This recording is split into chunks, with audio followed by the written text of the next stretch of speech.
Baik-baik saja. Baik-baik. Dia memang berupaya untuk menghilangkan semua kesedihan peristiwa-peristiwa lama itu. Jadi dia berusaha bagaimana mematikan ingatan terhadap peristiwa itu, sebab dia bilang kalau saya tidak bisa mematikan ingatan saya terhadap bagaimana dia di sel dulu, bagaimana dia diperlakukan tidak adil, dia pasti bisa kolaps gitu. Jadi itu yang dia lakukan, dan sebagian dia bisa lupakan. Dia memang orang tipe orang manja. Kedua, tipe yang lebih mau mengorbankan dirinya daripada menyusahkan orang lain. Jadi dengan ibunya umpamanya, dia nggak pernah mau suruh kan di pengadilan datang. Kalau saya minta tolong dong ibunya diwawancara, jangan, gitu. Menolak, kasihan katanya. Jadi umpamanya gini, lebih bagus dia yang susah gitu. Jadi dia kalau sama ibunya, dia nggak mau tunjukkan dia nangis. Menutupi semuanya. Nutupin. Dia mau tunjukkan pada ibunya, kalau berkunjung katanya, ibunya bilang sama saya, gak pernah nangis Jessica, diam. Setelah pulang baru dia, orang-orang sana bilang dia nangis. Jadi dia nggak mau, ibuku ini kan jadi sakit, jadi gimana gitu. Jadi dia tipe orang yang bisa menahan derita. Kasian banget Jessica ini, sudah dukung 7 tahun, masih dihujat lagi. Ada orang bilang dia kerja di farmasi, ya kan? Dan karena kerja di farmasi, dia tahu soal cyanida, itu bohong. Pekerjaan sebenarnya apa sih? Dia kerja di perusahaan ambulans sebagai desain grafis, ya kan? Jauh banget dengan farmasi.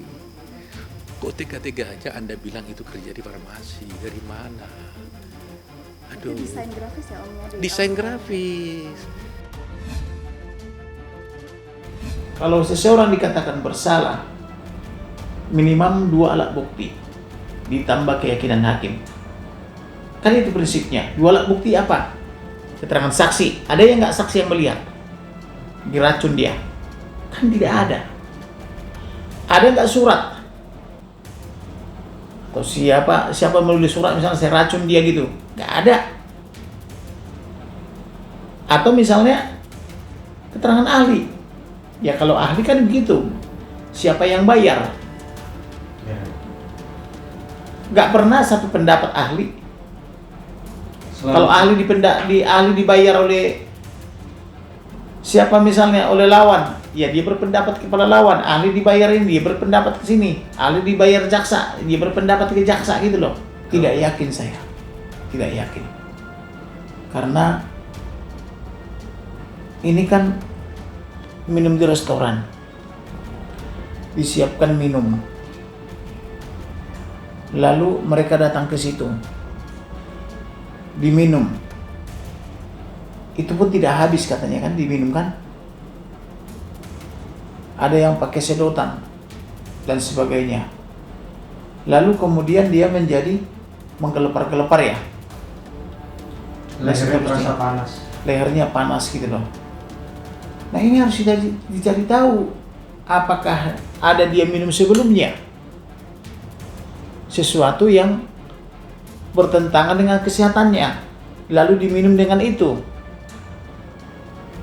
yang disiapkan oleh siapa namanya Jessica itu, cocok enggak? Atau bisa saja dia di luar udah keracunan, datang ke situ minum, ketika racun yang di luar itu minum kopi di situ langsung mengakibatkan seperti itu kan, bisa saja. Atau bisa juga kopinya atau gelasnya yang keracunan, tidak perusahaan, kita nggak tahu. Atau bisa juga pegawai restoran dan sebagainya. Banyak yang harus dicurigai. Tapi yang jelas otopsi bagi saya, karena dia tidak diotopsi, maka tidak bisa dipastikan kematiannya. Prof. Edi secara tegas di dalam podcast-nya hari ini, diskursus mengatakan no autopsy, no crime. Artinya karena kami sudah bisa buktikan bahwa tidak ada otopsi, berarti kasus ini harus di close. Tapi sudah terlanjur dihukum. Nah, gimana caranya? Kita lihat nanti. Maka sudah nol ya. Apa keyakinan hakim? Kalau keyakinan hakim aja tidak bisa. Kecuali minimum 2 alat bukti tambah keyakinan hakim gitu loh. Maka ini sistem hukum kita itu sudah lama ini bermasalah. Hukum kita harus direformasi, dirubah total. Tidak pakai Eropa kontinental, tapi harusnya pakai Anglo-Saxon. Kita harus pakai gaya hukum Amerika. Harus pakai juri. Jangan apa-apa hakim dianggap tahu. Hakimnya juga ngantuk-ngantuk dianggap tahu. Hakimnya tidur dianggap tahu gitu loh. Hukuman hakim di Indonesia itu belum tentu yang sebenarnya. Bisa juga putusan hakim itu karena sesuatu hal. Karena uang suap juga. Buktinya hakim juga menerima suap. Mahkamah Agung juga. Tidak bisa dikatakan, oh kalau putusan dari Mahkamah Agung itu sudah pasti benar. Siapa bilang? Buktinya kemarin tangkap KPK. Nah, orang KPK aja juga nggak benar gitu loh. Iya kan?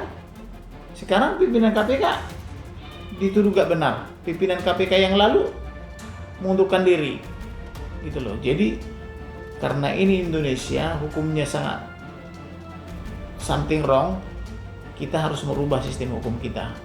Harus mereformasi hukum Indonesia dari sistem Eropa kontinental jadi Anglo-Saxon. Ya.